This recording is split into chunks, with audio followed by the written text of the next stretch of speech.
A kingdom is a king's dominion, the place where a king's will is carried out. Wherever God's will is being accomplished, God's kingdom exists. Now, there are two perspectives on the kingdom of God that seem to contradict one another. On one hand, we have those who recognize that the kingdom of God is not of this world, and this is true. Jesus tells us so. My kingdom is not an earthly kingdom. If it were, my followers would fight to keep me from being handed over to the Jewish leaders. But my kingdom is not of this world. That's John 18:36. On the other hand, we have those who recognize that we are to bring the kingdom of God to this earth. That is definitely true. For when teaching on prayer, Jesus said this. So then this is how you should pray.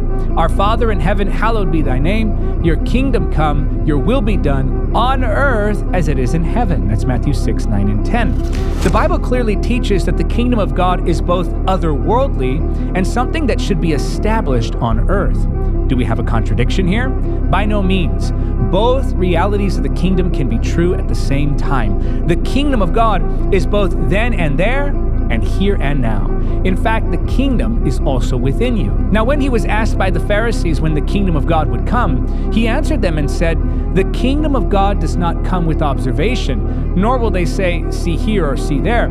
For indeed, the kingdom of God is within you." That's Luke 17, 20 and 21. Because the kingdom of God is then and there, we don't need to worry. We know our futures are secure. Because the kingdom of God is here and now, we don't need to wait. We know our authority works here too. The kingdom of God isn't supposed to stay anywhere. It's supposed to go everywhere. It's tempting to sit idly by, to become discouraged and say, "Oh, there's nothing we can do.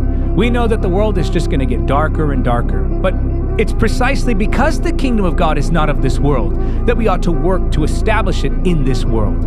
That's what God desires. Otherwise, why would Jesus tell us to pray for it to be so? So, how do we establish God's kingdom? It's through the preaching of the gospel.